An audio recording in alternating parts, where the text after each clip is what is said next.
Vous aurez sans doute remarqué que ce Grand Prix de Las Vegas va se dérouler sur un circuit un petit peu particulier et certains y voient un cochon renversé.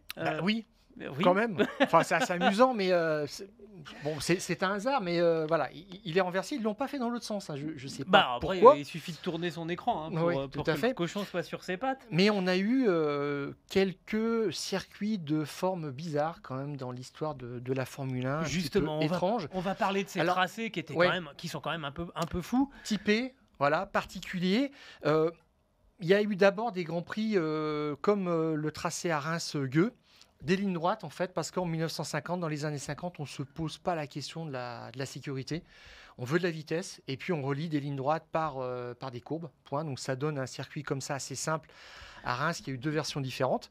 La caricature peut-être la plus incroyable, c'est la VUS en Allemagne, où là, il y a deux grandes lignes droites avec des courbes à chaque extrémité. Puis on se dit, voilà, on fait un Grand Prix sur ce tracé-là. Mais figure-toi, Gilles, qu'à l'une des Mais oui, extrémités, on alors a un ça je le banking. savais pas. Il y Voilà, a un tout à banking fait. carrément, c'est un vrai virage Ouais, relevé tout à fait. façon NASCAR quoi. Et là encore, on est dans cette ambiance des rois de la vitesse. Vraiment, il faut Bon, faut aussi atteindre se des souvenir que vitesses assez folles. Monza c'était un anneau aussi hein. Tout à fait. Il y a eu plusieurs éditions, 5 ou 6, qui se sont courues dans les années 50 jusqu'à 1961, je crois, où on empruntait l'anneau de vitesse à Monza. Donc ça avait quand même un caractère particulier. Et puis là, après, on a eu le premier Grand Prix donc à Monaco, donc qui était un circuit en ville. Déjà, ça c'était un tour de force.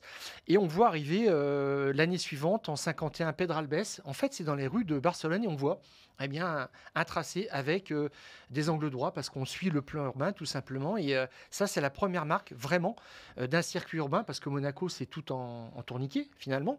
Et on a des choses un petit peu plus incroyables quand même quand on regarde Zellweg. C'est pareil, là, c'est par contre le degré zéro du design. Ah oui, De ligne droite sur le premier un Zellweg, autodrome, attention, tout hein. à fait.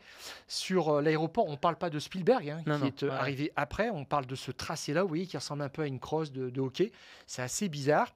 Et puis, on a eu d'autres choses dans un passé un petit peu plus récent. Alors, le Grand Prix du César Palace, Bernie Clesson a dit bah, on va faire un Grand Prix sur un parking, tout simplement, d'Hôtel Palace. C'est assez incroyable. Vous voyez cette forme un Là, petit ils peu ont qui fait se un reproduit. copier-coller.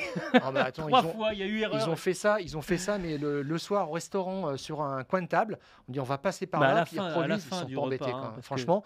Alors le pire quand même, Gilles, c'est qu'il y a eu deux éditions qui étaient décisives pour l'attribution du titre mondial. Alors ça, c'est un petit peu dommage. 81 titres de Piquet, 82 titres de Rosberg. Voilà, donc on joue un petit peu à la roulette russe là-dessus.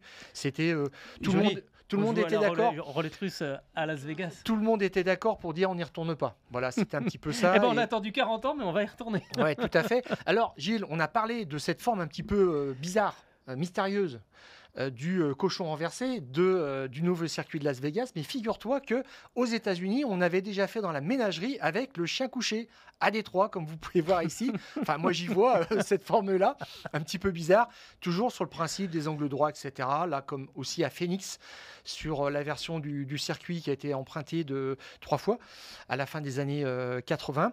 Mais malheureusement, on retrouve aussi ces formes urbaines de circuits angle droit, comme à Bakou ou à Singapour. Et je pense que c'est une tendance forte. C'est un petit peu dommage. On croyait qu'on avait tourné un petit peu le dos à ce genre de circuit, mais eh bien, Avec le la- circuit de Las Vegas, le circuit de Bakou, le circuit de Singapour portent la même signature. C'est Herman Tilke et son fils, Kartsen, qui a repris les commandes. Donc, si vous avez aimé le père, vous adorerez le fils. Voilà, sur ces circuits qu'on va avoir à l'avenir en Formule 1 en ville.